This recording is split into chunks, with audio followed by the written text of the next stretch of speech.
am an artist, a youth practitioner, and activist. So I do a lot of work with young people in London, and we normally do things about social political issues, but in a creative way. So I need you to do me all a favour. I want everyone to turn around, have a look at the people in these vans, have a look at the people in these uniforms. Everyone, have a look, have a look. They are not your friends. They are not your friends. The police are not your friends. We live in a police state. Yes, Boris Johnson and Priti Patel will bring in laws, but who are the people who are going to enforce them? The police officers behind you are not your friends. I arrived here this morning and I saw several, and I'm sure they had good intentions, several people at this protest talking to the police officers.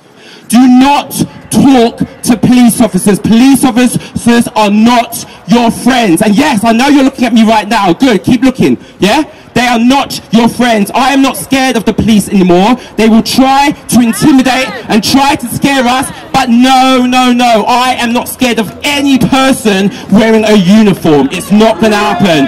Yeah? Let me tell you why. Last year in March, we all know what happened to Sarah Everard. She was kidnapped, she was raped, she was murdered, and she was set alight by the boy in blue. But it wasn't just one person. There were other people who knew about him. He was called the rapist, wasn't he? He had been accused several times of sexual misconduct, and his mates covered up for him. They are not your friends. I repeat, the police are not your friends, all right?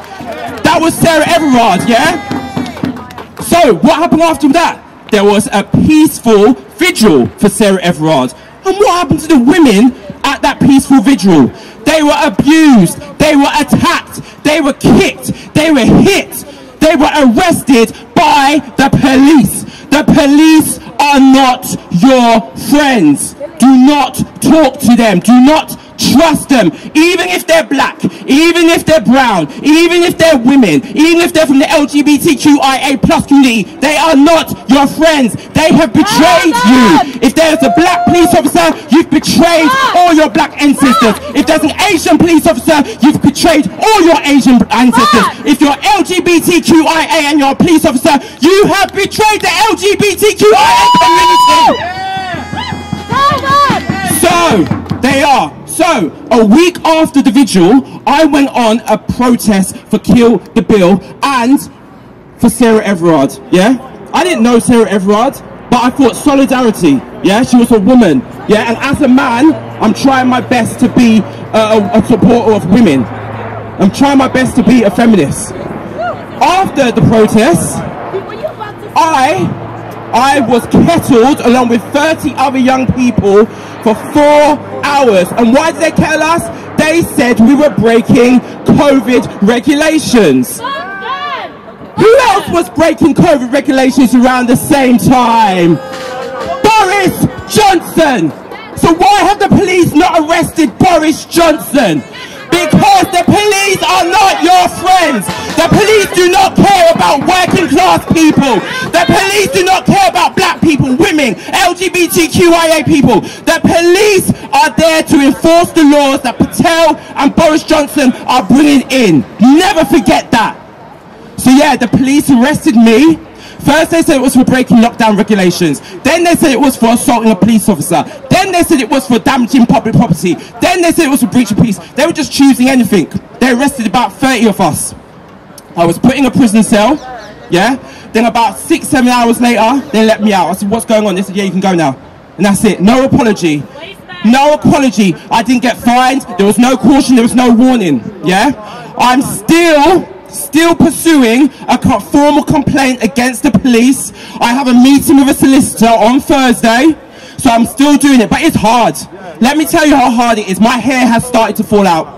I'm a young man, my hair started to fall out. I was at the clinic in August. They said, have you been through any stressful events this year? And I said, yeah, 1 or 2.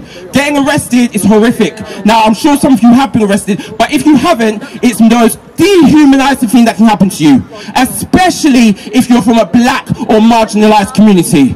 They treat you like animals. The way they spoke to some of these girls, there were 2 19-year-old girls that I had to look after. The way they speak to these girls, dehumanizing. They wanted to go to the bathroom, they wouldn't allow them. They said, piss yourself. Girls were collapsing on the floor. They ignored them, they were laughing at them. They are not your friends. We have no friends who wear those uniforms. We have hardly any friends in that House of Parliament. The opposition, we have no opposition. The opposition is me. The opposition is you. The opposition is us. We are the opposition. We have to fight for our rights. Boris Johnson is not going to fight for our rights. Sir Keir Starmer is not going to fight for our rights. We are going to be the ones who fight, and we are going to be the ones who win. So, what I please pledge to you today is, speak to your family, your friends, your work colleagues, anyone that you see, tell them about the bill, the police crime sentences court bill, because it's still, yes, there were some amendments that were cancelled, but it's still going to go through, especially for the Gypsy, Roma and Gypsy Roma traveller community. Yeah, we've got to remember them. We've got to have them in solidarity as well, because their life is going to be decimated completely. Please. There was a man who walked past, he was like, what about the GRT community? Exactly, what about the GRT community? Let's not forget them. Let's not forget them, yeah? Because they want us to forget them. They want us to hate the GRT community. So let's keep speaking about the killing the bill. Let's keep speaking about the Nationality and Borders Act, because I could get deported because my mum's an immigrant from Jamaica. So I could easily get out of here. I'll be gone. And the way I'm talking now, they probably want to get rid of me anyway. But I'm not scared of them at all, and I'm coming after them. No matter what happens, I will get my vengeance against the police for taking away my liberty and for dehumanizing me. The fight will never end. I am not afraid. I am not afraid to put my body and my life on the line to protect myself, to protect women, to protect LGBT people, to protect any marginalized person in this country who does not have a voice. And we've all got to have that same sentiment, people, yeah? Because if they come after GRT people, we've got to stand in front of them. If they come after the Muslims, we've got to stand in front of the Muslims. If they come after immigrants, we've got to stand in front of the immigrants. We've got to put our bodies on the line. One last thing to say.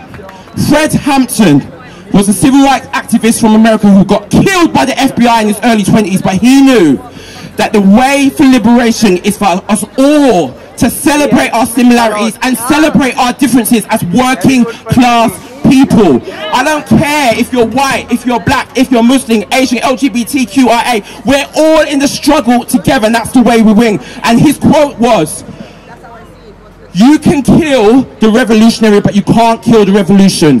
You can jail the liberator, but you can't jail liberation!